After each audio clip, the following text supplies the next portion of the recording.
Pemirsa, calon gubernur Jawa Timur Hovifah Indar Parawansa mengungkapkan rasa syukurnya atas hasil hitung cepat sejumlah lembaga survei dalam Pilkada Jawa Timur. Ya, namun Hovifah menyatakan ia tetap akan menunggu hasil real count Pilkada Jawa Timur.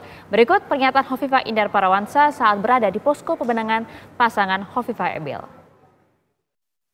Data center kita ada 2 ya, di sini sama di Dipo.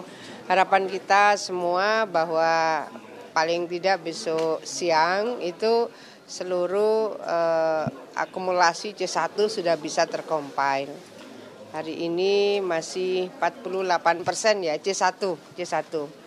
Jadi kalau di data center tentu kita berharap akan terkonfirmasi real count-nya gitu ya. Tapi kalau di sejumlah lembaga survei ini sudah di angka di atas 50% semua ini Bu, gimana nih Bu tanggapannya? Ya tentu kita bersyukur, tapi kembali kawan-kawan ini hasil quick count. Tetap kita mensyukuri semua kerja keras semua lini, tapi bahwa yang akan menjadi referensi kita semua adalah real count. Mudah-mudahan semuanya berjalan lancar dan kondusif bagi Jawa Timur dan Indonesia tentunya. Menariknya kalau kita berbicara mengenai Jawa Timur, Prof. Burhan, data Anda sementara yang sudah masuk berapa? Saya tidak punya quick count di provinsi ini, tetapi punya survei sebelum hari H. Ya? Dan sepertinya tidak mengagetkan Jawa Timur. Dari awal Hovifah dominan, apalagi didampingi oleh Emil Dardak, pasangan yang kita tahu menjadi petahana 5 tahun terakhir di Jawa Timur dengan approval rating yang cukup tinggi. Jadi hasil Jawa Timur sama sekali tidak mengagetkan, relatif kita sudah bisa duga ya, as expected ya, karena hanya satu calon yang relatif kompetitif yaitu Ibu Risma, tetapi itu pun tidak mencapai 30% ya, dalam survei-survei sebelum hari H. Calon yang lain Mbak Lulu itu sangat tidak kompetitif karena elektabilitasnya single digit ya, tidak mencapai 10%. Simply karena dikenalan beliau ya. Jadi name recognition Mbak Lulu sangat rendah. Salah satunya mungkin karena beliau majunya waktu nyalek aja bukan di Jawa Timur, dia di Jawa Tengah ya. Jadi didampingi oleh caleg dari Jawa Timur tetapi juga gagal melaju ke Senayan.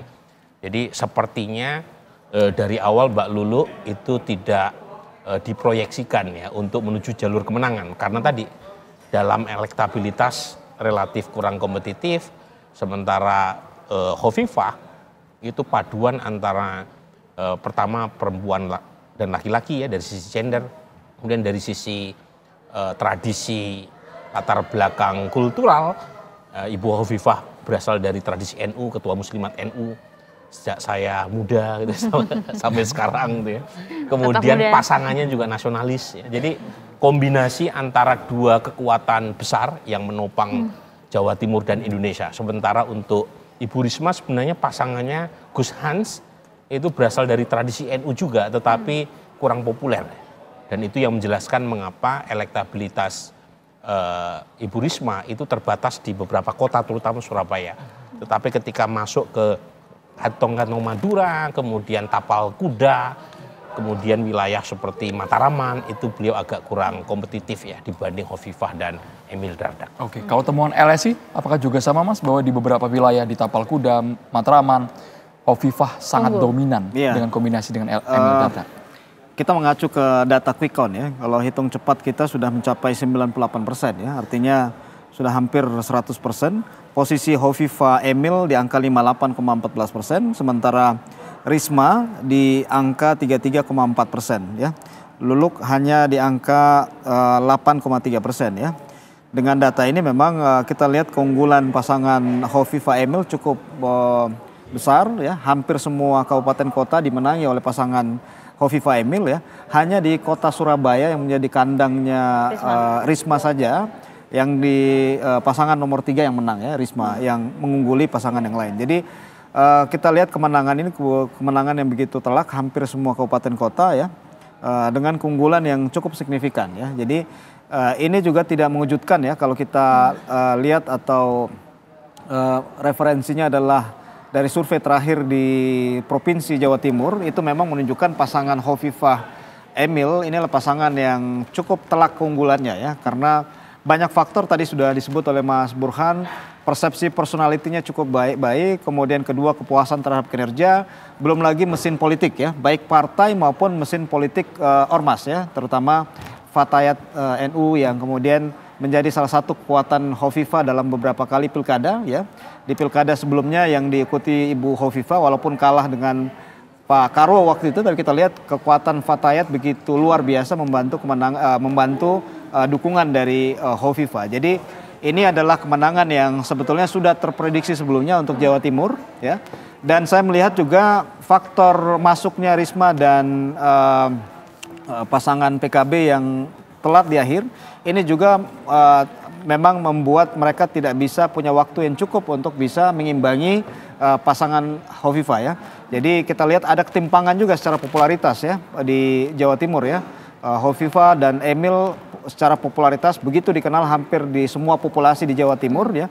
Sementara Ibu Risma ya walaupun tinggi masih sedikit di bawah Ibu Hovifah, apalagi pasangan nomor urut 1 ya. Jadi memang ini kemenangan yang begitu ya, semua variabel memang mendukung kemenangan pasangan Hovifah Emil ya. Variabel Emil Mas jadi daya dobrak tersendiri kan Mas? Oh ya, kita lihat di kantong-kantong Emil ya juga tinggi ya. Kemudian kedua, kalau dilihat survei pra pemilu ya menunjukkan bahwa pemilih di kelas terutama dari sisi usia ya, mereka yang Gen Z, Gen milenial itu begitu banyak ya dukungan ke pasangan ini ya. Jadi memang mereka saling melengkapi ya dari sisi personality, sehingga kemenangan ini adalah kemenangan yang sudah diprediksi sebelumnya ya.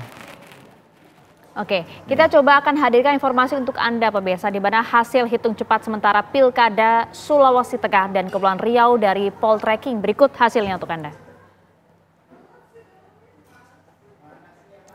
Ini merupakan hasil hitung cepat sementara suara Pilkada 2024 untuk Provinsi Sulawesi Tengah.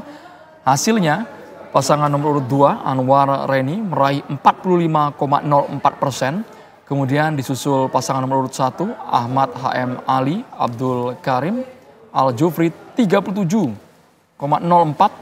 dan di urutan berikutnya Rusdi Mastura dan Sulaiman Agusto meraih 17,92%. Data yang sudah masuk 78%.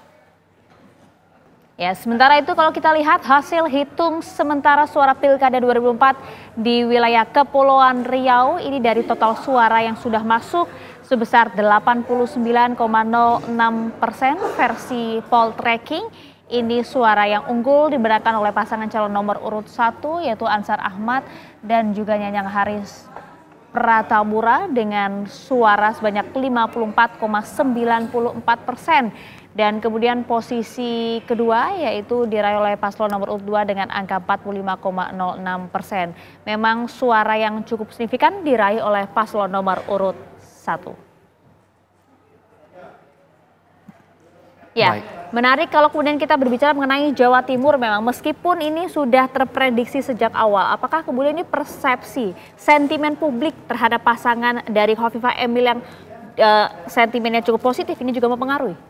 Iya, jadi ya tadi yang saya sampaikan bahwa ini adalah kemenangan yang artinya semua variabel untuk menang itu dimiliki oleh pasangan Hovifah Emil ya.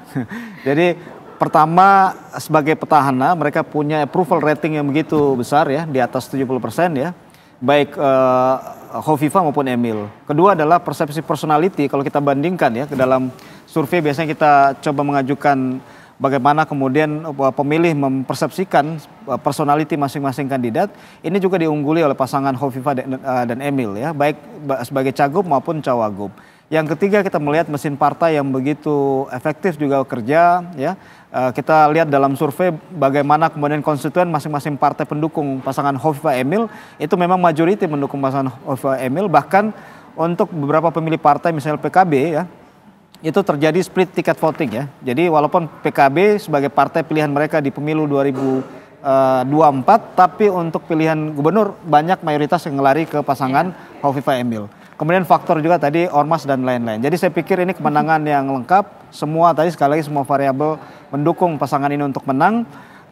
memang kita lihat Risma mendapat kalau hasil quick count di angka kurang lebih 33% ya.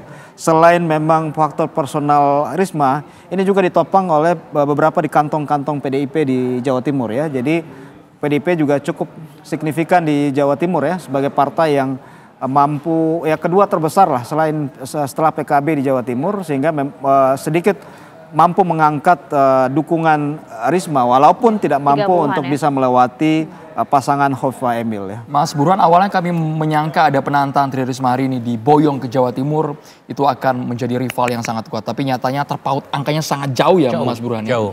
Faktor apa Mas yang paling signifikan? Memang faktor paling utama adalah approval Hovifah itu terlalu tinggi. Dia punya keunggulan sebagai incumbency advantage.